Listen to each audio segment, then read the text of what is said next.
Hello, my Ignite Your Life family. Hello, everyone to the listening to the podcast. My name is Rick Maharaj, and we talk everything relationship. So be prepared to get into it today. We are going to talk about fighting, which is common in most relationships. Most relationships, if you're in one long enough, fighting becomes a main theme, or it can become a main theme. I'm just sorry, I'm just trying to do something on my phone before we get started here. All right. So I just I'm just setting up the phone so I can see any comments that are coming in. And for those of you who are listening on the podcast, if you'd like to make any comments or have any questions, it's theman@rickmirage.com and younger@sashimaharaj.com. So let's kick it off, shall we? Sashi is going to be joining me here shortly. She's just on another call, and we're going to talk about relationship today, and we're going to talk about fighting in relationship. And the theme of it is to fight together rather than against each other, because I'll just put out a few pointers.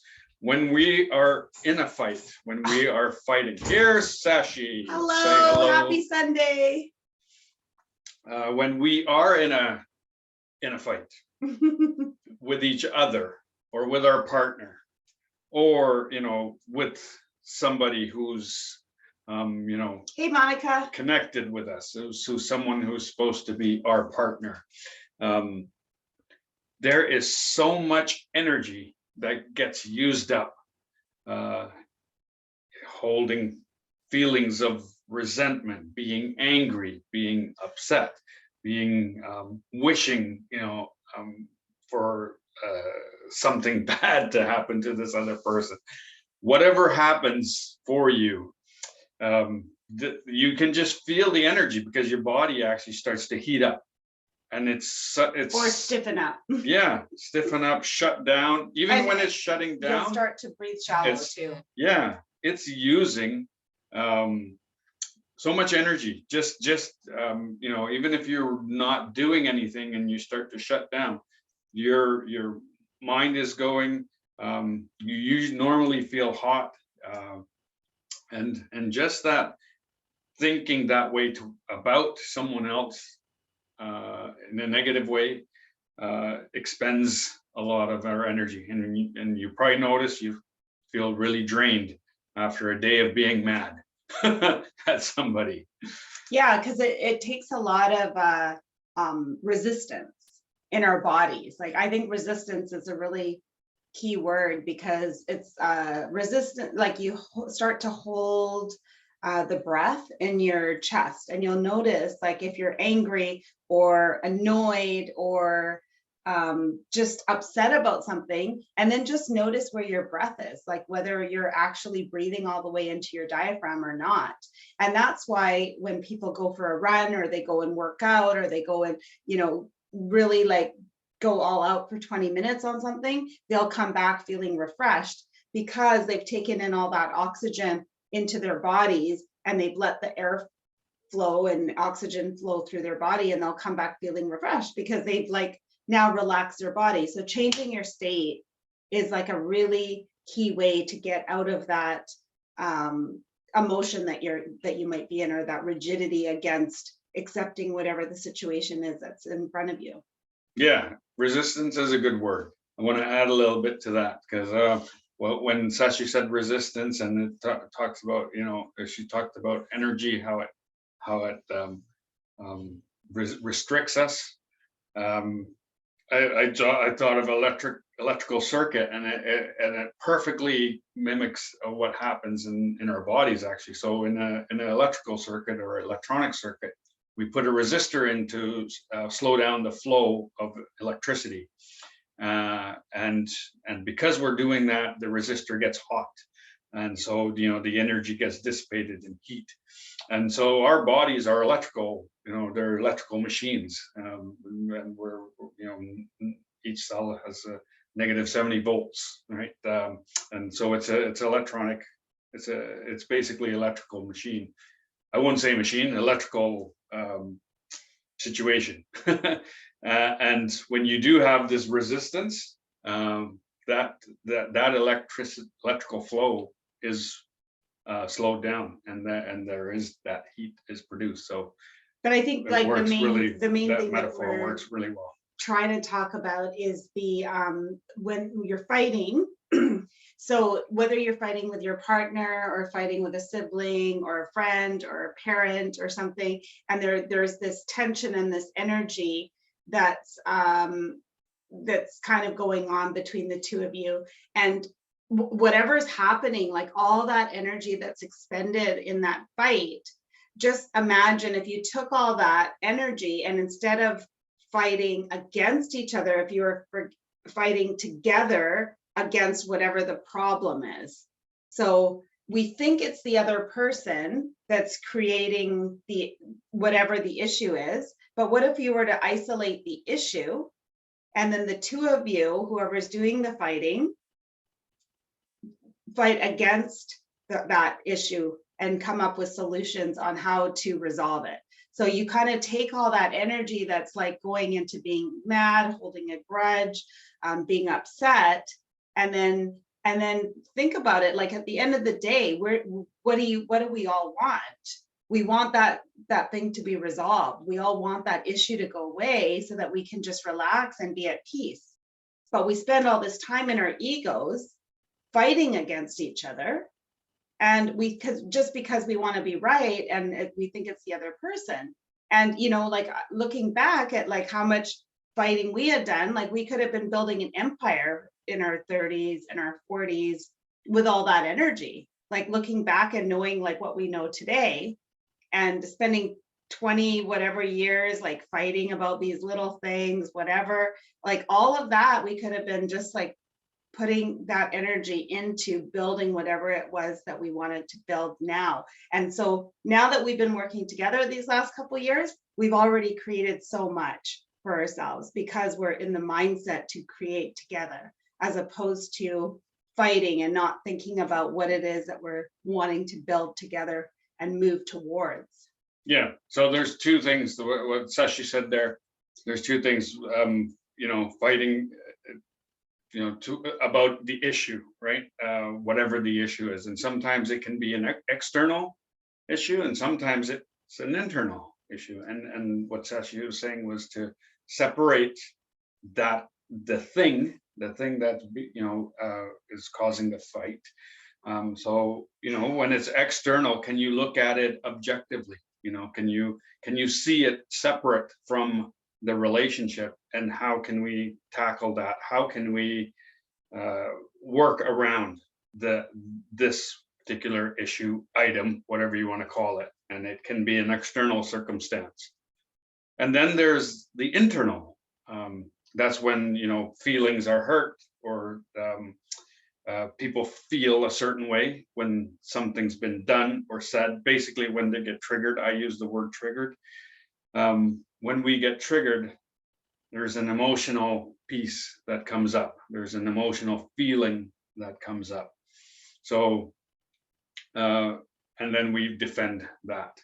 So when we do have these emotional triggers come up, these feelings come up, can we separate that from what's really happening with our partner, or with whoever triggers and us, it may in not that conversation? It may not be easy to do when you're in the middle of a fight. Like you may have to take yourself away and just kind of calm yourself down, go for a run, get out of that situation, journal. Sometimes journaling works for a lot of people, like writing down their feelings and getting clear on why they're upset, because many times people don't even really know what's truly bothering them. They just think it's the other person. and they don't actually go deeper to find out like really what is it, like how are they actually feeling and why are they feeling that way. It's just so much easier to react and project than it is to go within and really find out, okay, what's truly going on, and connect with yourself first. And when you can connect with yourself first, it becomes so much easier to connect with anybody outside, because then you're accepting yourself. Okay, this is where I'm at. This is my truth. And now that I'm clear on me, then I know where my boundary is, and I know like, okay, this is what's going on for me. And then that's, if that other person's upset or that other person's triggered or whatever, it doesn't affect my energy anymore, because I'm clear and solid in what my truth is. Absolutely. And for those of you who are on the growth path, which most of our audience is, this is something that well, I learned this a little while ago, but I was sort of jarred into remembering it recently because of a family situation that's happening in my life. But for those of us who are on the growth path, we may find people in our lives who resent that, resist that, resent that, because we've changed our behaviors, our attitudes, our how we see the world. And it's like that crabs in the bucket scenario where the crab tries to get out the bucket and the others pull it back into the bucket. It works especially in families where there's this lineage energy that's a real thing, and I talk a lot about that in my program. I'm not going to get too deep into that here, but there is this energy and this underlying anxiety that's always there, and the amount of anxiety as one person starts to release their anxiety and starts to feel better, or function better in the world, and feel, have this positive outlook and have this growth, their anxiety diminishes, but the other family members take that anxiety on. It gets passed on. Or friends, even Yeah. in your old friends circle that you were maybe showing 10% of yourself, but not who you authentically actually were. They may not accept you for the changes that you're going through, or as you start to grow. And if you were in a relationship where you were a people pleaser and you were people pleasing the other person and kind of being submissive, and then all of a sudden you're more authentic and you feel empowered, that person's not going to be very happy in most cases, because they were used to this relationship where they could get what they wanted from you, and didn't have this equality. And so as you start to step up and claim your greatness, they're not going to be they're going to be like, what happened? I want the old person back because I was benefiting from that relationship. So be aware of what's going on, and don't see it as okay that you're doing something wrong. It's just they're going to show you what their true colors are, and you'll be able to see that relationship in a different way. Like you'll see it differently as you start to grow. Yeah, and they will not understand what's happening for you. They'll think you're crazy, you've gone nuts or brainwashed or whatever it is. But you will know that you are actually standing in your power. You've had some growth. You don't have those insecure feelings anymore. You have this confidence about you. You're worthy. That's a big one. Once you realize you're worthy, you don't put up with some of the crap that you normally would put up with, and people get upset about that. They don't like the new Rick or the new Shashi or the new you. So but not every, and it's very important to put yourself around people that are bringing you up, that are wanting your betterment. The people that are praying for you behind your back are the ones that you want to be around, the ones that truly want you to succeed, You don't want to be around people that have negative thoughts and don't really want you to succeed, or that are competing with you, because then you're going to be feeling more doubtful about yourself. But when you're around people that believe in you and want you to succeed and see nothing but like potential in you, and like you might be performing here but they see you here, those are the people that you want to be around, the ones that can really draw you out. And that's why so many people work with coaches, with life coaches, with relationship coaches, business coaches, so that they can continue going to that next level and that next level and that next level and not plateau. And like even Tony Robbins, like he's such a successful life coach, but he surrounds himself with coaches all the time so he can keep performing to that next level.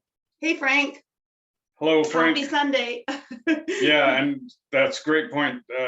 So coming back to, not fighting against, fighting together. In that situation where it's a family member or someone who, sees your growth and thinks you've lost your marbles, all you can do is really love them. They may be upset with you. They're just upset at that you're not the same person to them. So if they have some growth, they'll see it as well.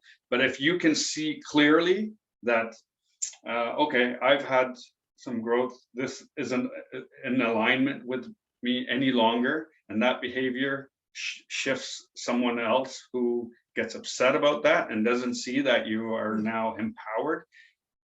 It's you don't really want to fight against them. You can just love them where they're at. Yeah, love them where they're at, accept them for where they are, and bless them that they can have find their purpose and find their growth and find their truth. Yeah, absolutely. So coming back to this energy we spend fighting with each other, as far as like in a couple, in a relationship, sometimes in a family, where you can actually bond together and fight for or with each other, and as long as we can isolate exactly what the issue is, and fighting with each other, like a lot of times our thoughts are our thoughts aren't even ours. They just we attract them into the thoughts have existed for millions of years, and we're just channeling them, and they flow through us, and we pick up on some and we don't pick up on others, and it's just the way we tune into the universe. So if we can actually separate that thoughts or a belief that we have and look at it objectively, rather than standing and owning it, if there's resistance around it with your partner. So like if I believe we need to buy this particular car, and Sashi is like, no, I don't want a sports car, we need a family car. This is just an example. And if I'm stubborn in my belief that this is what we need, we both are not looking at it objectively. And so what we want to do is actually place that item, sort of disassociate with it, like release that ownership of it, release what's holding on to us, and then look at it from that perspective. And then you can even sit side by side and say, okay, like what's happening here, let's sort this out together, and look at it objectively. Yeah, and I would maybe say the car analogy wasn't a great one. Well, I think like using that example, I think you could, when you're trying to work it out, like look at what is the vision that each person has for what that car does for them. So like for the person wanting the family car, maybe to them, the connection, the bonding, they're seeing themselves as a family driving in the car. The one wanting the sports car, maybe they're wanting the freedom and whatever, like for different reasons, but they're looking at it there's underlying reasons that they want that car. So going a little deeper under, like, okay, I'm holding on to the car I want, I'm holding on to the car I want. Well, let's talk about what are the drivers for wanting that car. And then once you know kind of, and the ideals of, Yeah. of those, what's wanted, what's required. and then getting, like, it's about, like, getting clear on what it is that we want, again, as opposed to what it is that we don't want, right? And so creating that vision for the relationship, that vision for the wealth, that vision for your spirituality, for your growth. Like, where is it that you want to get to? Where is it that you are today? And then what are the steps you need to take to get to that, to reach that ideal place? Yeah, and all of that comes about when there's good communication. So we need open communication lines. And this is something I really promote and teach and try and help to get other people to take on, is creating these connection habits. And so I do have a program where I teach this connection habits and how to bring magic into your relationships. And every day Shashi and I connect. And it's a habitual thing now. Don't even think about it. And we connect every morning. But those lines of communication are open there, and then we have these conversations. And it may not even be about a particular thing that we're in disagreement about. A lot of times it's just, what our day is going to look like, anything we want to share. But it's a great time to talk about things that we plan on doing, what our ideas are for XYZ, whatever the topic of the day is, or the item in our life is at that time. So that's I can't stress enough how important that is to create those connection moments in your relationship. Make them habitual. And if you want more information, you can book a call with me. Facebook page has a link. Those of you listening on the podcast, the man at rickmirage.com, younger at shashimaharaj.com. Yeah, and we'd love to hear from you guys. We'd love some feedback as to what you want to hear more about. This series is going to be a 10 episode series. So we're on series episode 7 today. So we've got 3 more. Give us a shout on what else you want us to talk about, what you want to hear about, and we'd love your feedback. And I think you've also got your Black Friday course coming up. Yeah, Black Friday sale coming up. Wired for Connection, 6-week program on basically learning the habits of connecting to first yourself, and then also to your partner and to your family members. So that's coming up Black Friday. Mm-hmm. Details to come. Details to come. We've got only a week and a half, I think, till Black Friday. Yeah. Thank you for joining us, everybody. We'll talk to you all later. Okay. See you next week. Bye. Bye.